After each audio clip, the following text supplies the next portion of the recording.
Let us open our Bible on Psalms 51, verse 10. Praise the Lord.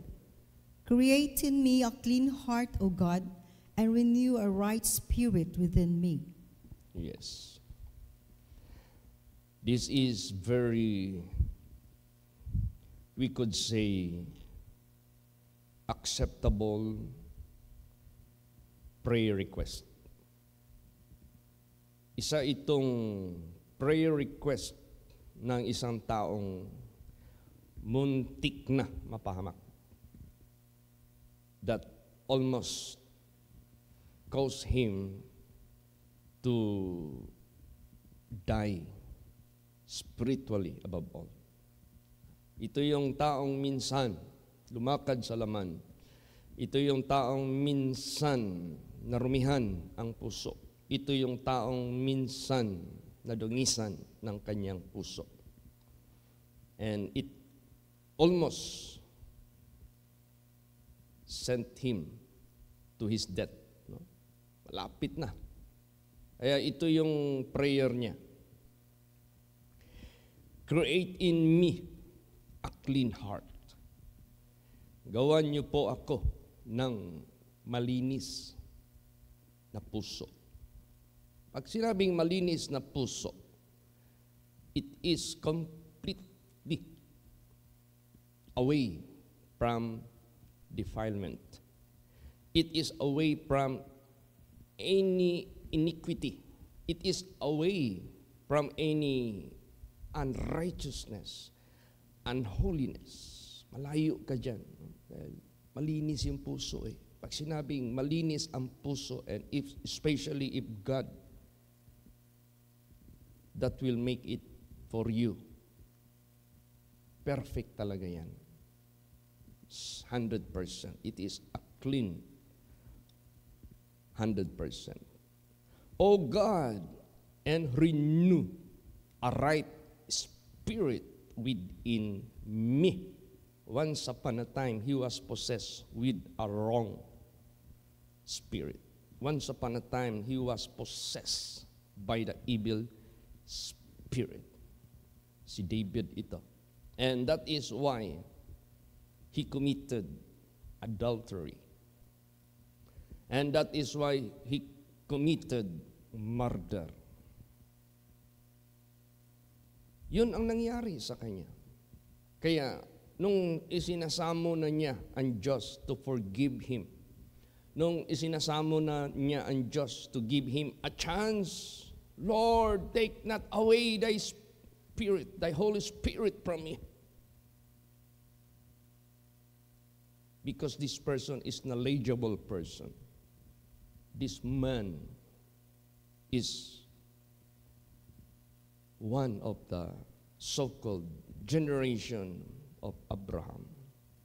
They were taught by the statutes of God.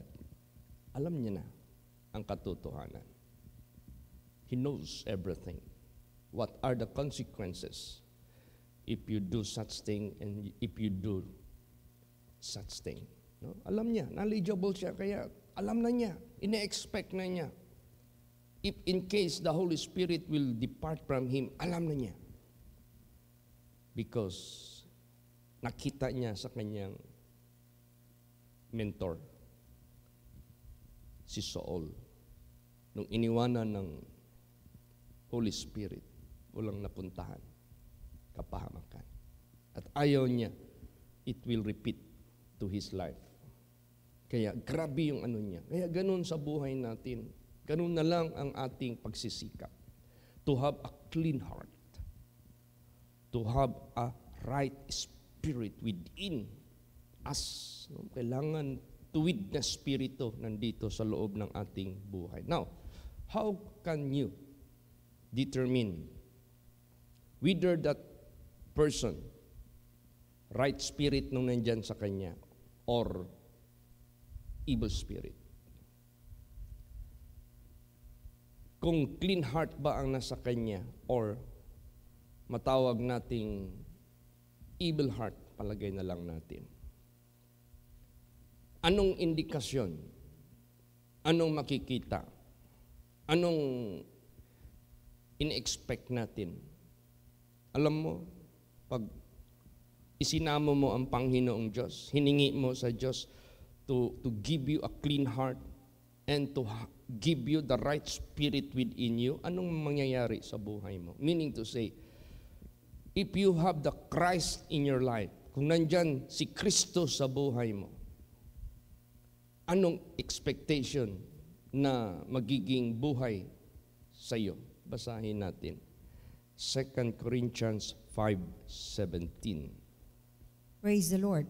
Therefore, if any man be in Christ, he is a new creature. Old things are passed away. Behold, all things are become new. Yes. Yan ang talagang mangyayari sa buhay ng ninuman na tao sa sanglibutang ito. If he has or she has the Spirit of God, or kung nandyan siya sa kay Kristo Jesus, anong meron? Anong mangyayari? Therefore, if any man be in Christ, he is a new creature. What kind of new creature ito? Old things are passed away. Ano yung old things? Yung iyong karakter, yung iyong habits, yung iyong deeds na old, na wala ka pa sa katotohanan, wala ka pa sa knowledge of God, wala ka pa sa presence of God, wala pa sa iyong Holy Spirit. Ginawa mo lahat yung kabastusan, karumihan, kalikuan, kasalanan, out of your innocency. Para bagang ginagawa mo yun happily, ginagawa mo yun with joy, with pleasure, pero hindi mo alam. Yan pala ay marumi, yan pala ay masama. Yun yung old natin. And that must gone. Dapat mawala yan. You cannot mix it up with the new one. Yan yung sinabi ni Lord Jesus Christ. If the new wine shall be put into the old bottle, it shall burst. You cannot mix it at the same time. You cannot drink with the cup of God and with the cup of the devils. You cannot eat on God's table at the same time on God's o on Satan's table. Hindi mo pwedeng i-mix yan. Kaya, pag sinabi mong, give me a clean heart and a right spirit within me, this is the outcome. All things are passed away. Lahat ng mga karumihan, kasalanan, kalikuan. And behold, all things are become new. Bakit new? Hindi mo nagagawa noon eh. Kasi know-how ka eh. No knowledge ka eh. There is no guidance. There is no instruction from the living God. Ang nag-i-instruct sa buhay mo noon si Satanas. Dahil all have sinned and come short of the glory of God. And whosoever committed sin is of the devil. So before you are of the devil, before Satan is your father, and you are his son or daughter of Satan. Pag hiningi mo sa Panginoong Diyos, bigyan ka na ng new spirit or a right spirit and a clean heart. Wala na yung lahat dati nating gawain sa kamay ng dyablo. All things are become new because ang Diyos na ang master mo, ang Diyos na ang nagtuturo sa iyo, ang Diyos na ang gumagabay sa iyo. Bago na. Hindi mo yan nagagawa noon because you are godless before. Wala kang Diyos noon. Nung dumating si Kristo sa buhay mo, siya yung mag-redeem sa iyo. Siya yung mag-ransom sa iyo from the power of Satan to the power of God. From the hand of Satan to the hand of God. So, kailangan merong transition kung tawagin. Merong tinatawag na pagbabago sa buhay mo. Hindi mo na pwedeng i-mix yung old. Tapos pag nag-submit ka sa Diyos, yung inawit natin kanina, have thine own way, Lord. Thou art the potter, I am the clay. I will yield and still before thee. Pag sinabing yield, submit. Pag sinabing still, tumahimik ka, makinig ka ng husto sa Diyos. Kaya, pag nandyan ginawa natin yan, siya yung mag-ano sa atin, mag-create. Patter eh. Siya yung mag-work sa buhay natin na maging perfect tayo, na maging holy tayo, maging righteous tayo. Basahin natin yan. Ephesians 2, verse 10. Praise the Lord. For we are his workmanship, created in Christ Jesus unto good works, which God hath before ordained that we should walk in them. See? It's very clear that there is only, we could say, mono. Anong mono? Pag sinabing mono, only one. We are his workmanship. Tayo yung mga created by him. Created in Christ Jesus unto good works. Wala nang bad works. Wala nang evil works. Wala na. Good works. Because God does not accept any bad works, but good works, which God hath before ordained that we should walk in them. Ano ibig sabihin yan? Nung una pang panahon, intendedly by Himself na tayo dapat gagawa ng mabuti. Praise the Lord. And this is the reason why He came, and this is the reason why nagpakatawang tao siya, to show the way, to show the truth, that you might have the life eternal. Kasi ituturo yan sa atin, i-ordain niya sa atin that we should walk in them unto good works. Wala nang evil works. Wala na yan. That is passed away already. Now, anong meron dyan sa mga clean heart? No? Yung meron malinis na puso. Bakit we have a clean heart? We should have a clean heart. Basahin natin. Psalm 73 verse 1. Praise the Lord. Truly God is good to Israel, even to such as are of a clean heart. Yes, He is good to anyone, even to such as are of a clean heart. Mabuti ang Diyos. He is not harmful. He is not terror. No. But He is good. He is kind. He is merciful. He is gracious, even to such who are a clean heart. Kaya, kailangan natin yan, nasain natin yan. Hingiin natin yan sa ating Panginoong Diyos. Na meron tayong tinatawag na clean heart. Huwag tayong, ano ba yung karumihan ng puso? Example lang ito, basahin natin. Jeremiah 13:27. Praise the Lord. I have seen thine adulteries and thy neighings, the lewdness of thy whoredom, and thine abominations on the hills in the fields. Woe unto thee, O Jerusalem! Wilt thou not be made clean? When shall it once be? Yan. Aking nakita ang iyong mga kasuklam-suklam na gawa. Sa makatuwid bagay ang iyong mga pangangalunya. Oo. Pangangalunya. Fornication. Ito yung kaso ni Kibuloy na alleged na kinacharge sa kanya.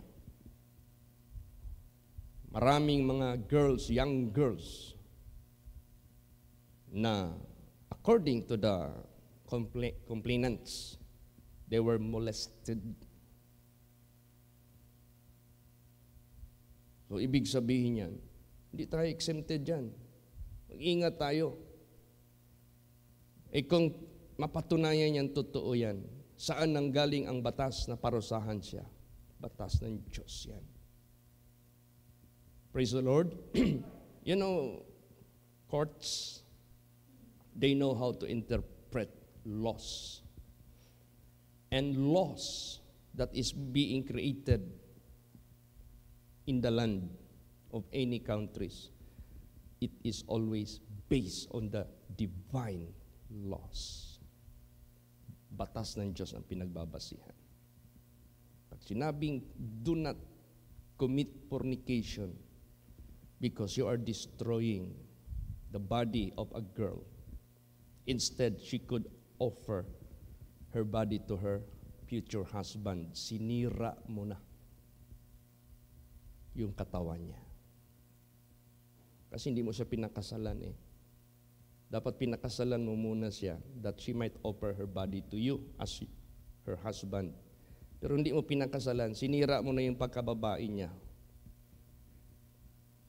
Inatsipwera mo siya. Paano niya i-offer yung katawan niya sa kanyang future husband? Ano pang moral, ano pang matawag nating honor na kanyang ipagmalaki sa husband niya. You destroyed already. So that is caused by fornication. And courts can interpret laws. Kaya paparusahan ka talaga niyan pag ginawa mo yan. Serious offense yan sa harapan ng Diyos. Kasuklam-suklam na gawa, sinabi dyan eh. Aking nakita ang iyong mga kasuklam-suklam na gawa. Ano yon? Sa makatuwid bagay ang iyong mga, plural pa, pangangalunya, fornication. At ang iyong mga halinghing.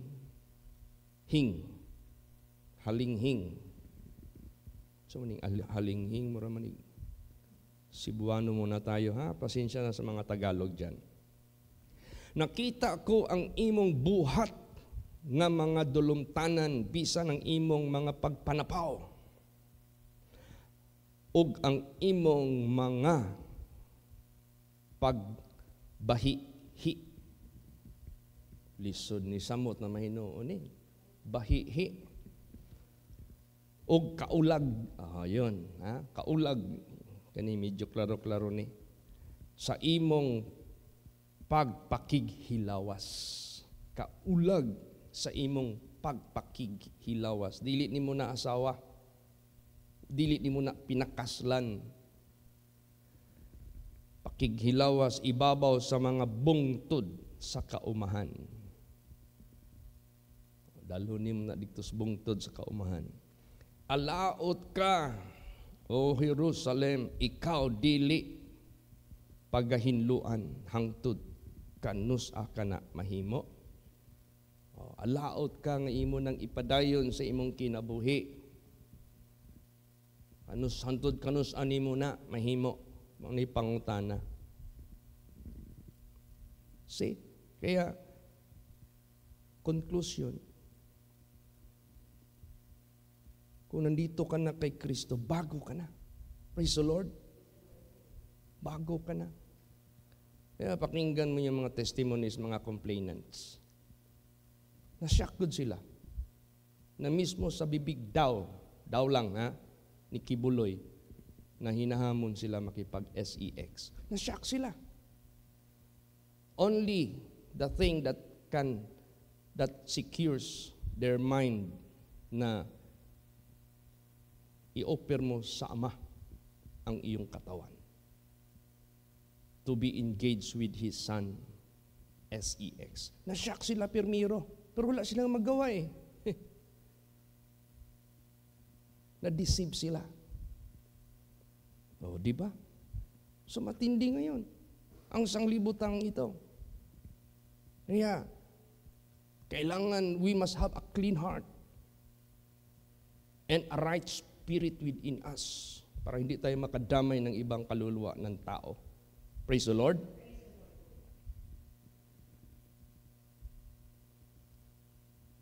So anong dapat gawin?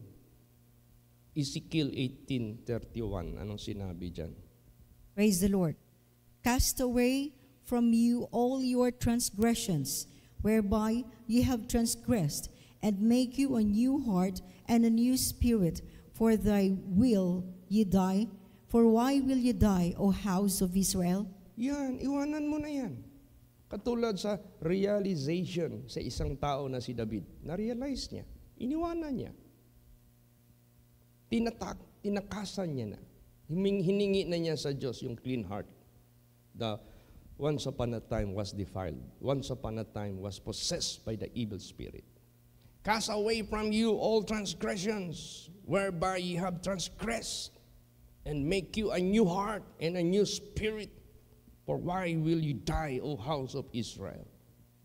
See how God is so merciful, compassionate, and gracious.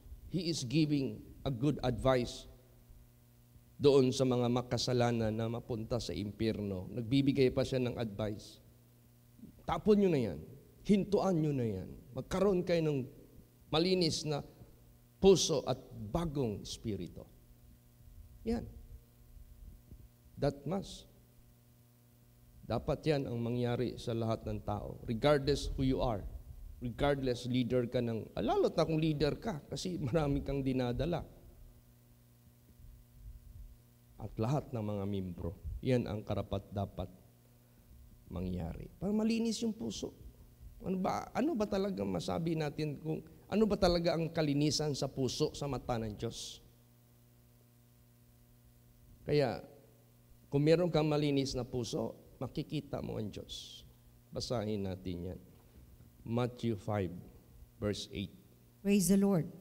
Blessed are the pure in heart, for they shall see God. Yan. Pure heart, clean heart. Makikita mo ang Diyos forever and ever. God accept you. God will adopt you.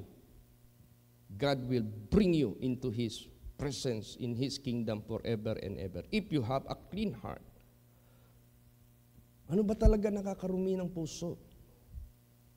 Talagang hindi ba acceptable yung mga alleged kay Kibuloy na i-offer yung mga young people sa ama na makipag-engage sa kanyang katawan, gagawa ng fornication? Fornication man talaga yan. Kahit ano pang interpret mo, fornication yan eh. Nakakarumi ba talaga yan? Isa ba talaga yan sa listahan ng Biblia?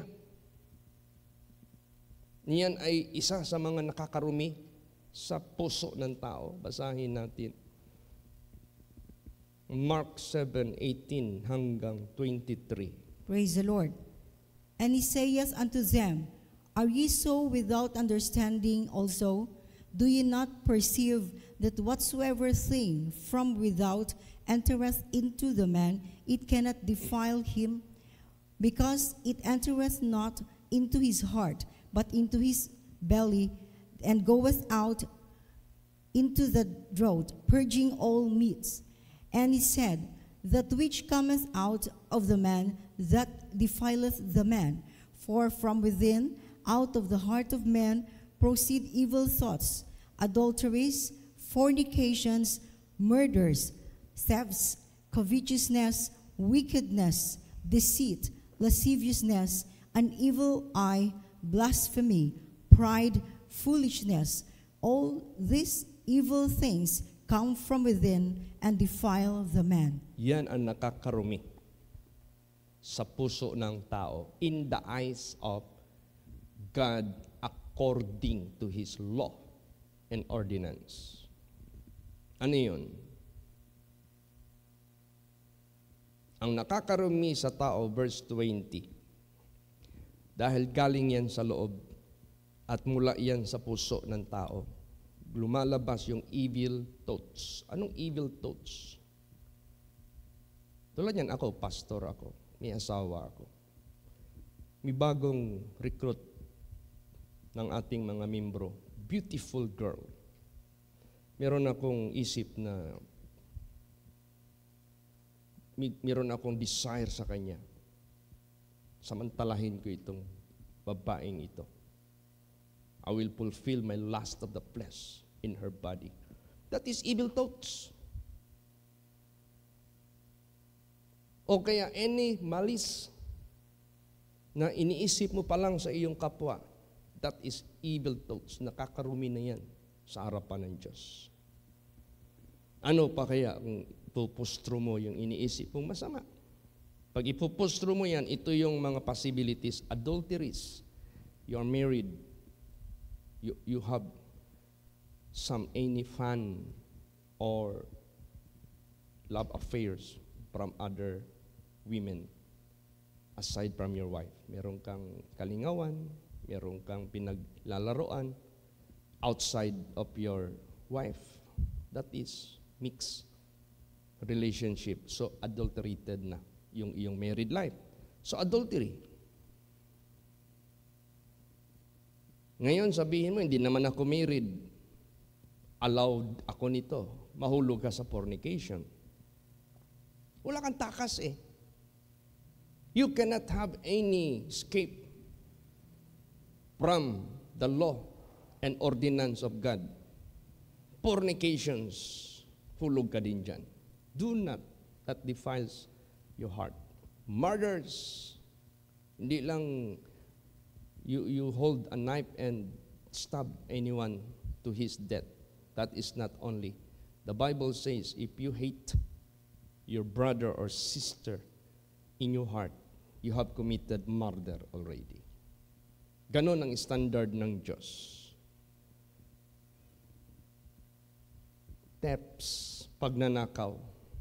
Saan nangyayari yung mga pagnanakaw? Yes, hindi ka nga kumuha ng properties ng ibang tao, pero ninakawan mo naman ang Diyos by your tithes and offering. Pagnanakaw yan sa harapan ng Diyos. Covetous.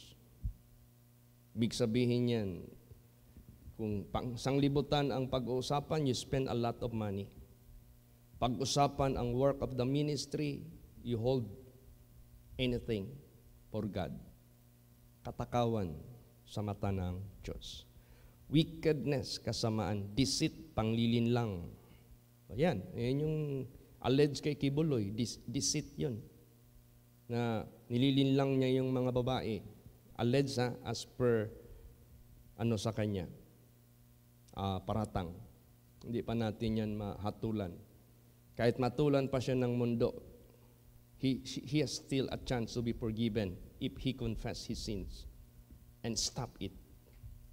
Kahit makonvict man siya sa kulungan, kung i-confess niya yan sa harapan ng Diyos, acknowledge it. Sinong pastor dito sa mundo na nag-acknowledge ng kasalanan? Jimmy Swaggart. Publicly, he was not shy to acknowledge it. He cried with so much with his tears, acknowledging yung nabiktima siya sa pinain sa kanya ng kaaway, yung babae. Yan ang dapat gawin ni Kibuloy if mapatunayan na totoo. Deceit. Lasciviousness. Nangihipo ka ng mga babae. That is lasciviousness. Chancing. You are, kahit hindi ka nang hipo, mag-istorya ka lang ng green words para yung babae sa'yo. Magkaroon kayo ng, yung tawag niyan, magka-meet yung lust sa bawat isa sa inyo. Mahilig ka mag-jamming sa mga babae. That is tantamount of lasciviousness. Kahit wala pang touching na gagawa, pero sa isip, naglalaro na yung lasciviousness. So yan. Evil eye. Masamang paningin sa mata.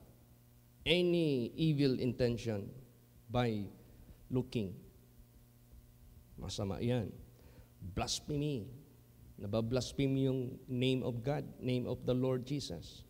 Kung napatunayan si Kibuloy, totoo yung lahat mga alleged sa kanya, nabablaspheme yung word of God. Huwag nating pasukin yan. Praise the Lord. It defiles your heart. Pride. Magsalita ka para kang Ginoo. para kang napakataas ng pananalita mo. Huwag yan. Ibabagsak ka talaga ng Diyos niyan. May mag-advise sa iyo, may mag-correct sa iyo, lalo mo pang pinapatigas yung liig mo. Nako, the Bible says, he that is often reproved and hardeneth his neck shall be broken without remedy. Yan, pride yan. Foolishness, kalukuhan, walang seriousness. All these evil things come from within and defile the man. Pag hiningi mo sa Diyos, give me a clean heart and a right spirit within me. Check this list. Mula na yan. Praise the Lord. All things must gone sa buhay mo. Don't mix up. Huwag mong ihalo yan. Matatamaan ka niyan sa batas ng Diyos. So, ito na yung ways of the world. Huwag tayong maggumaya. Kaya minsan nakipagminggil ako ng mga pastors, mga pari. Wala.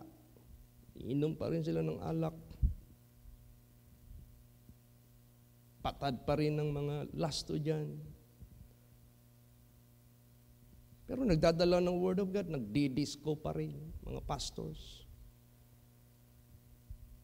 Huwag tayong makipag-conform sa sanglibutang ito. Praise the Lord. Huwag nating gayahin yan.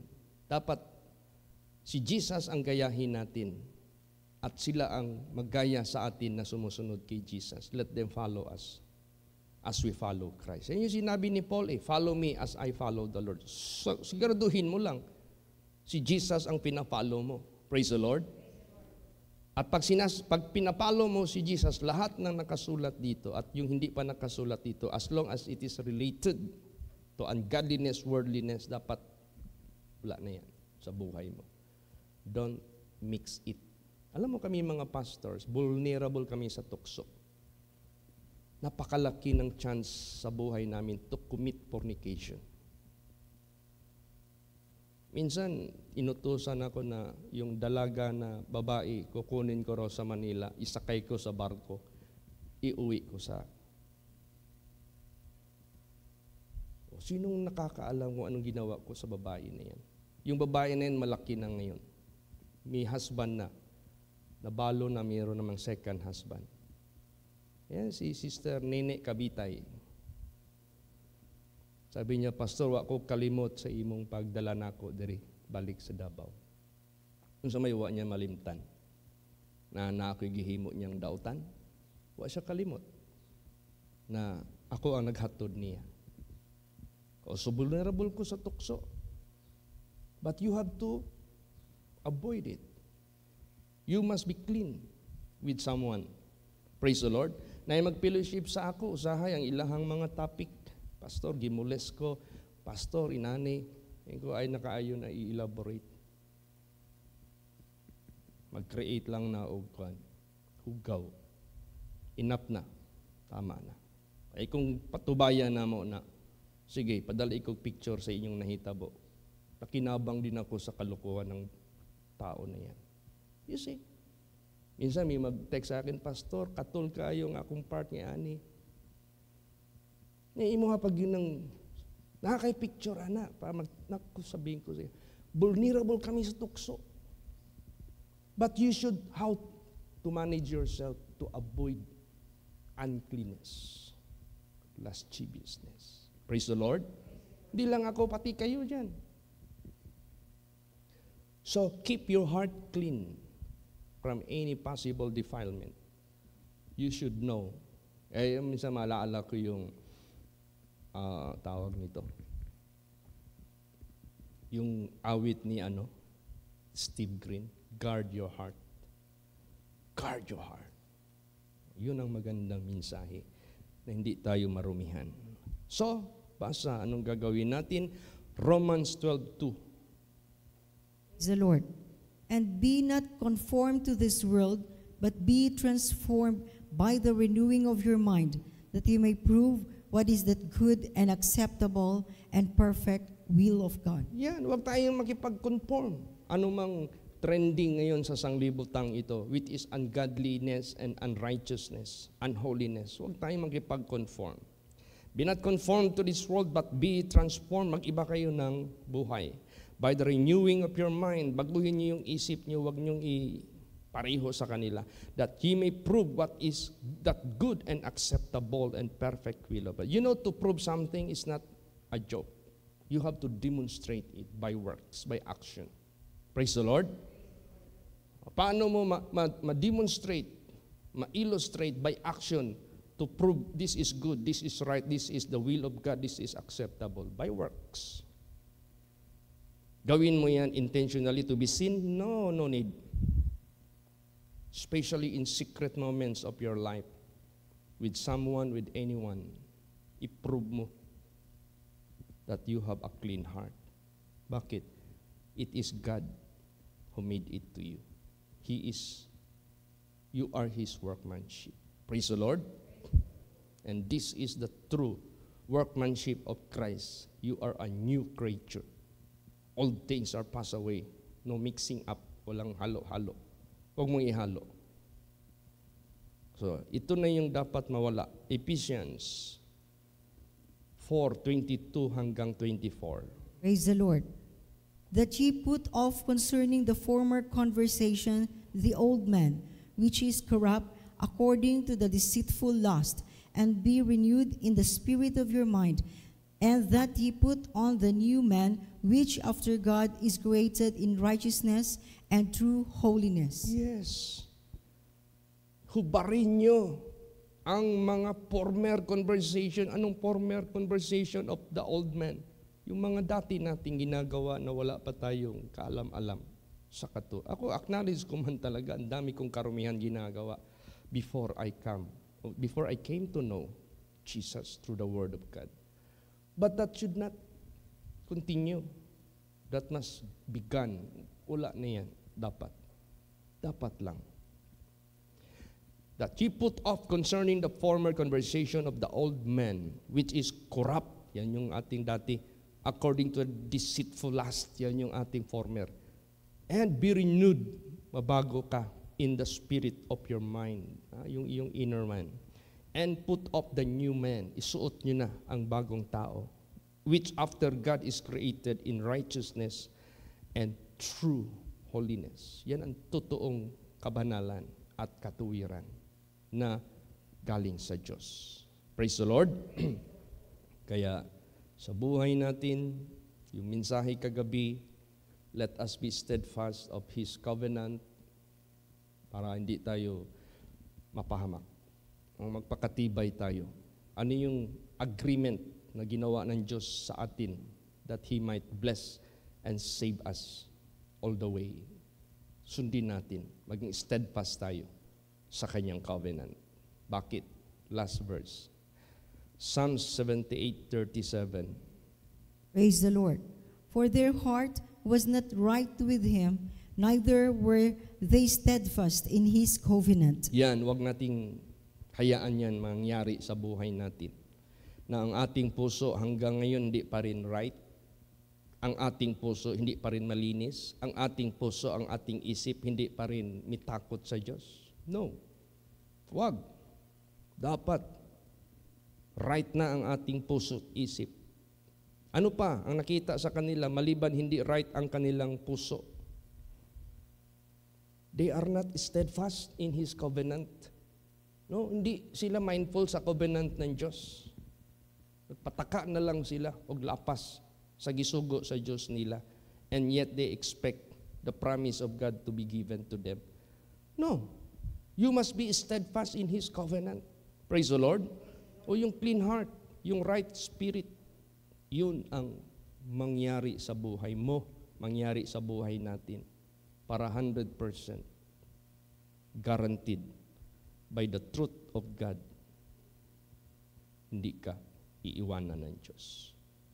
Hindi ka itatakwil ng Diyos.